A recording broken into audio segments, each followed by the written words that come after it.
Marcellus, 'tis gone, we do it wrong, being so majestical, to offer it the show of violence. Okay, what's majestical?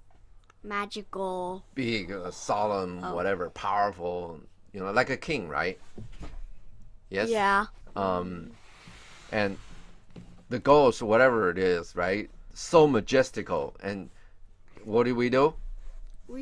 They striked it with their weapon. Yeah, we offered violence, right? Uh-huh. Marcellus didn't like that, right? Uh-huh. And Yeah. what's Horatius' point? Did Horatio want the violence or not? No, Marcellus. No, he did. He remember just now?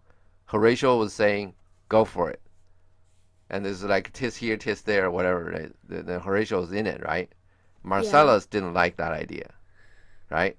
Uh-huh. So maybe it's something that in the last minute of making calls, that whether you're going to use violence, Marcellus is better than Horatio, right?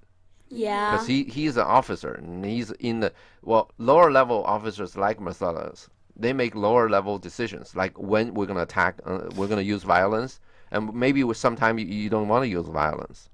Yeah, generals make big calls, and soldiers, you just go fight. See this? Horatio is not on this line. Horatio is doing some other things, like doing a compact with some other, doing a agreement, right? Negotiate agreement, settle something, right? And from whatever these people talk about, we can know what they do in life. Okay, in whatever in the play. Next.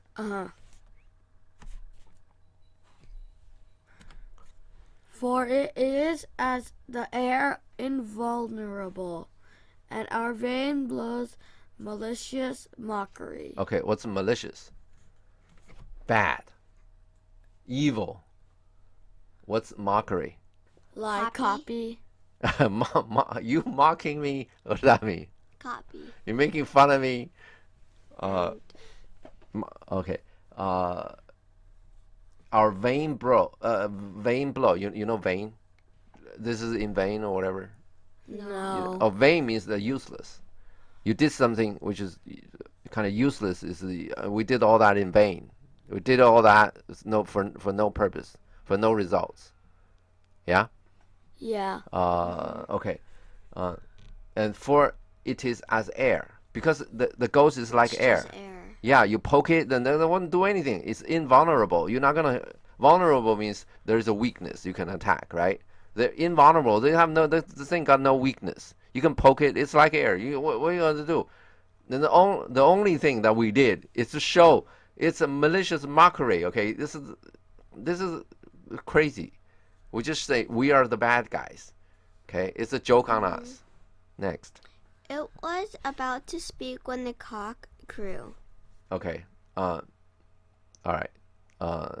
Next. Horatio, and then it started like a guilty thing. Upon a fearful summons. Okay. Summons. You know what a summons is? Summons is somebody call somebody. Command. Yeah. Like command you to come. I summon you to do this and this and this. Yeah. If you sue somebody in court, whether the court send to the other or you send to the other person, it's called a summons. Okay. Or a summon. You come to court and somebody just sued you. Okay. Not a pleasant thing for a lot of people. But anyway, not pleasant for anybody. Okay. So what we're talking about it. As soon as the cock crew, right? Yeah. Then it started like a guilty thing, right? It's almost like somebody tell you to go somewhere bad. Okay, like somebody asks you to go to principal's office, right? To get yelled at. Yeah. That's upon a fearful summons. Yeah. Yeah. Next.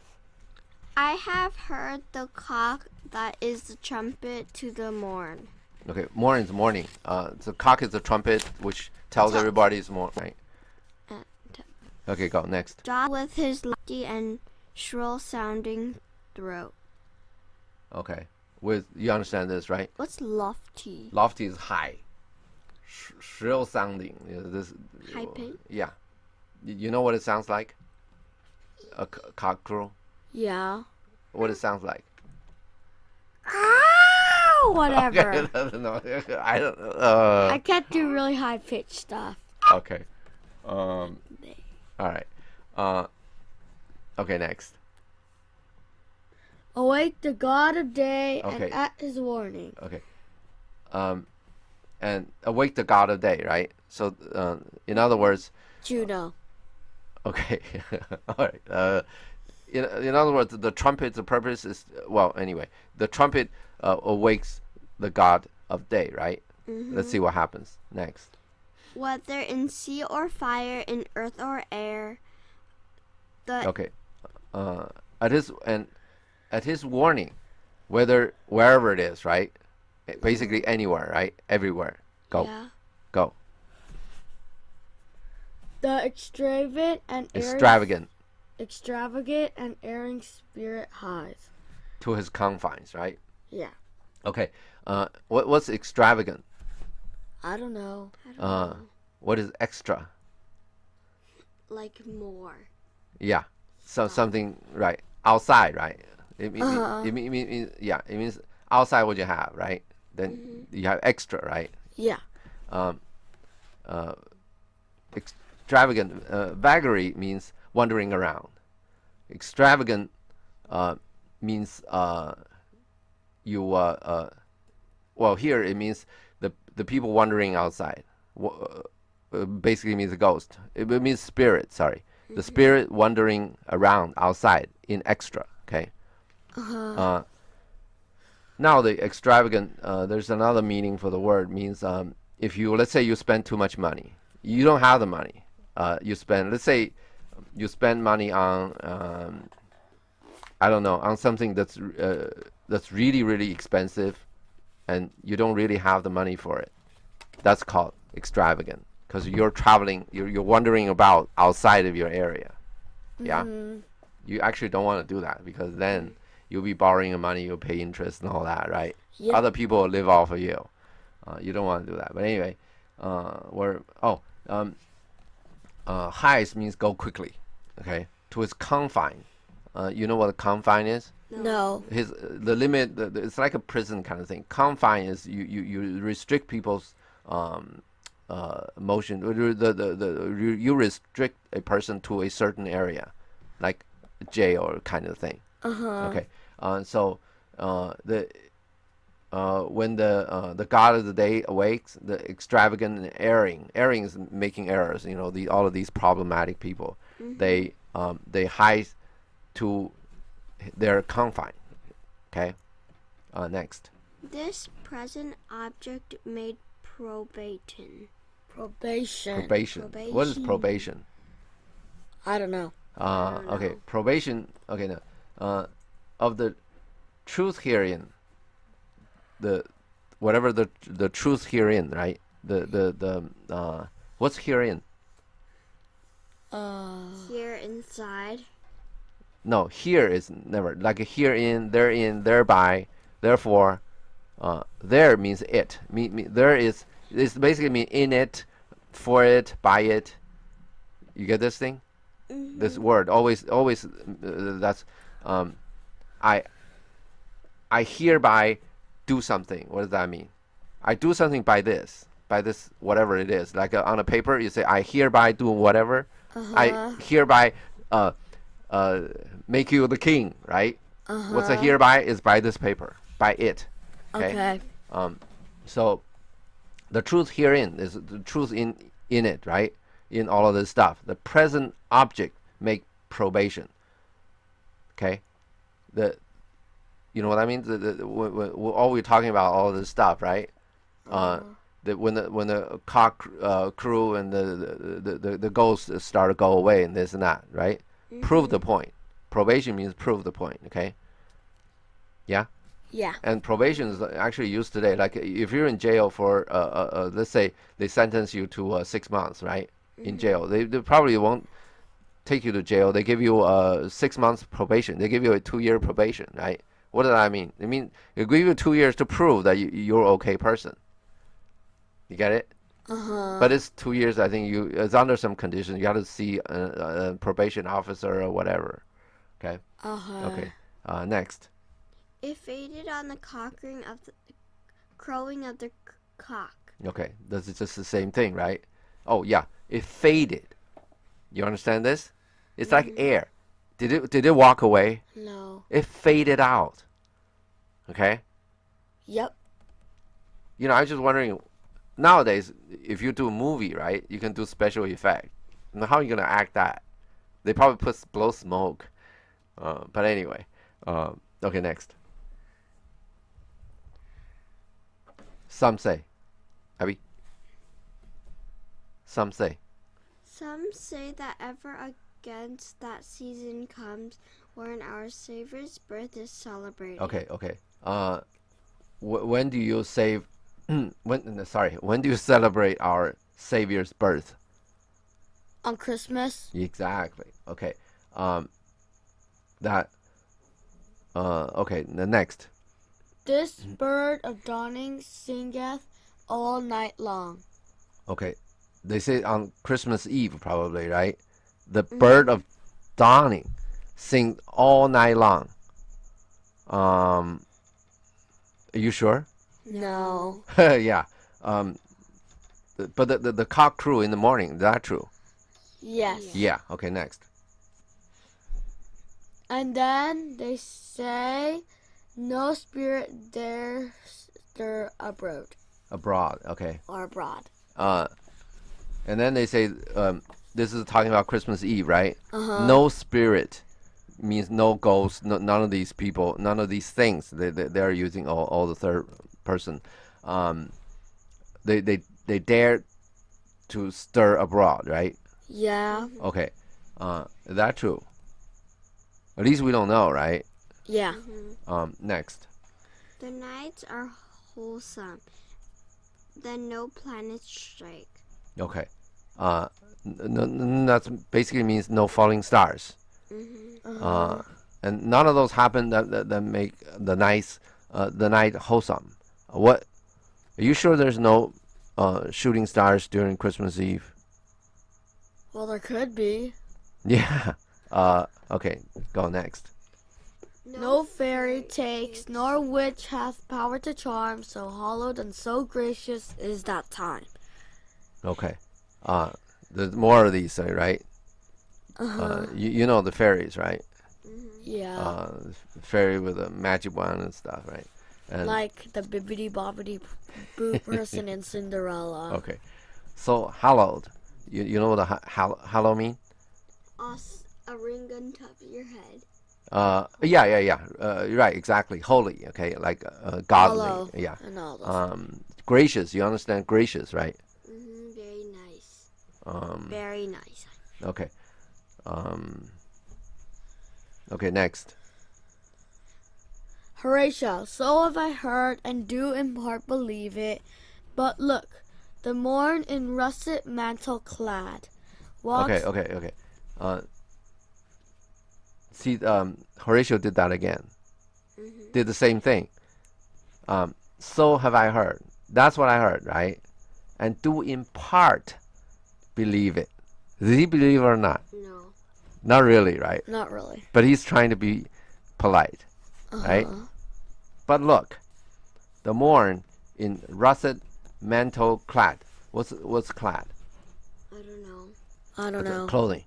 Russet is in those days they make clothes themselves. Don't have factories. And this red, it's a clothes with a red tint. It's a dark red tint. You probably seen on the whatever Robin Hood movies, and they have those things. Mantle is a cloak. You understand the thing that it's a cloak. It's whatever. It's a long jacket. That's It's like a dress, but it's part shirt too. Okay, yeah, I don't even know how to describe that thing. But anyway, okay, the morn in russet mantle clad. Remember, we just talked about the dews of blood. Yeah. Yeah, same thing. Okay, go. Walks over the dew of yon high eastward hill. Eastern.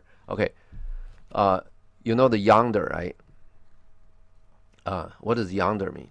Yang means over there. Okay. Yeah. And walks over the dew of young high eastern hill. You remember that map we looked? What's east of them? What's they're at the tip of that fort, right? What's east of them? Trees. What's east of them? Think. Norway? No, that's north. East. Ocean. Yeah. Young high eastern hill. Are you kidding? Eastern is the ocean. You get it? Yeah. Okay, let's just keep going with this. Break we our watch up. Okay. Now they wanna just this watch is breaking, right? Over. Yeah. Well, let's just talk about the East business. Probably it's not gonna we're not gonna have a chance to come back to this. It's probably it's something since they're talking about but anyway, the sun comes up from east, right? Yeah. So they're talking about this is not a probably the figure of speech or something. Okay, let's not worry about this too much. Let's go. And by my advice. And by my advice, let us impart what we have seen tonight unto young Hamlet. Okay, is it the first time the Hamlet come out? Maybe anyway. Yeah. What? No. Okay. Yeah. Let's go. You understand what they're saying, right? Horatio says for his advice, he would tell it to Hamlet. Yeah. Tell what they have Probably. seen. That comes to the point that this is probably the point that Shakespeare want to tell you that Horatio is a friend of Hamlet, right? But probably we know that by these people called Horatio. They didn't call Hamlet directly. You probably know it by then. But anyway, next. For upon my life. For upon my life, this spirit dumb to us will speak to him. What does dumb mean? What does dumb mean? Like not so smart. Not talking. Not talking. You don't know. You don't know if they're smart or not. But they're not talking. Next. We'll speak to him. Do you consent? We shall acquaint him with it, as needful in our loves, fitting our duty. Okay, now, Horatio is trying to get an agreement, right? You understand this whole business is outside the chain of command, right? Yeah. Yeah. It is very much illegal, right? They shouldn't do that, right? Yeah. So if anybody has any problem with it, they may tell about it, right? And they get everybody in trouble, right? So it's important when you operate outside of the law, when you're doing things that's illegal, you get everybody's agreement, right? And now he's saying as needful. This is Horatio talking, right? We've seen this pattern as needful in our loves, fitting our duty. Our love to who? Hamlet. Yeah, but who do they owe? All of these soldiers, who do they owe their loyalty and love? The king. Claudius, right? Yeah. But unfortunately, they do not. Yeah, their loyalty goes somewhere else, right? Or their love goes somewhere else, right? Okay. Fitting our duty, that's even more. What is your duty anyway? You serve the king, right? All these soldiers, you serve the king, right? You don't serve Hamlet. You see this? But you notice this whole bunch of people, they talk this way, right? So when Horatio is saying our love, our duty, he's sure that nobody will take this wrong, right? Yeah. Everybody would take his way, which is his love for Hamlet, and his duty is his duty to tell him. To tell a father probably want to talk to the son, right? Not to his brother, right? And let's go next. Let's do it. I pray, and I this morning know where we shall find him most conveniently. Okay. So Marcellus agrees, and also there is something here. They said, I know that this morning where we can find him most conveniently. So Marcellus know where all these royal people are going to be around. They know what these people are going to do in the morning. Yeah. So this may be a public information, but also it may be Marcellus is involved in arranging maybe a guard, probably not a guard, but he's somehow involved in the movements of the kings and Hamlets and stuff, right? Okay, that's it. That's the end. Exit. Yeah, that's the end of scene 1. Finally. Yes.